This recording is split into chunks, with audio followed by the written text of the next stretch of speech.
तो दोस्तों आज की वीडियो में बात करेंगे सन टीवी के बारे में। बेसिकली सन टीवी ने अपने क्वार्टर 4 के नंबर को डिस्क्लोज कर दिया है। तो चलिए देखते हैं क्या है क्वार्टर 4 के नंबर्स के अंदर, क्योंकि नंबर्स देखने में तो बहुत सारे अच्छे मिक्स टाइप के लग रहे हैं। कैसे क्या है चलिए देख लेते हैं।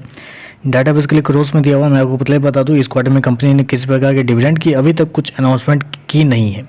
चलिए नंबर देख लेते हैं। पिछले क्वार्टर की बात करें, पिछले क्वार्टर में कंपनी का टोटल रेवेन्यू जो कंपनी ने ऑपरेशन के थ्रू जनरेट किए थे 886 करोड़ के आसपास, पिछले साल 856 करोड़, जबकि इस क्वार्टर में कंपनी का रेवेन्यू गिर के 840 करोड़ के आसपास है। तो साल दर साल देखें और क्वार्टर क्वार्टर देखें तो कंपनी के रेवेन्यू के अंदर एक हल्की सी गिरावट आपको देखने को मिली। क्वार्टर क्वार्टर देखें तो अप्रोक्सीमेटली 4% के आसपास की गिरावट, और साल दर साल देखें तो साल दर साल अप्रोक्सीमेटली 2% के आसपास की गिरावट आपको देखने को मिल रही है। चलिए कंपनी के खर्चे क्या है वो देख लेते हैं। पिछले क्वार्टर की बात करें तो पिछले क्वार्टर में कंपनी के खर्चे 418 करोड़ के आसपास थे, पिछले साल 367 करोड़, जबकि इस क्वार्टर में कंपनी खर्चे 424 करोड़ के आसपास है।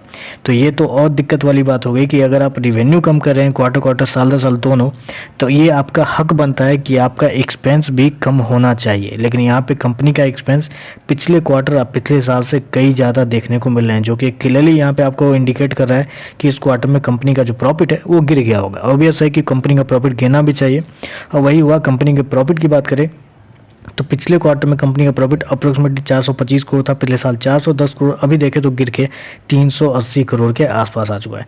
तो कंपनी के प्रॉफिट के अंदर एक भारी गिरावट आपको देखने को मिले। अप्रोक्सीमेटली 10% के आसपास की गिरावट है क्वार्टर क्वार्टर, और साल दर साल जाते हैं तो वहाँ पे भी अप्रोक्सीमेटली 7% के आसपास की गिरावट है।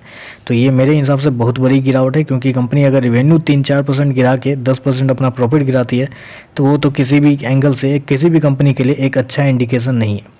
चलिए कंपनी का ईपीएस क्या है वो देख लेते हैं। पिछले क्वार्टर में 10 रुपये 70 पैसे के आसपास, पिछले साल 10 रुपये 40 पैसे, अभी देखें तो 9 रुपये 65 पैसे।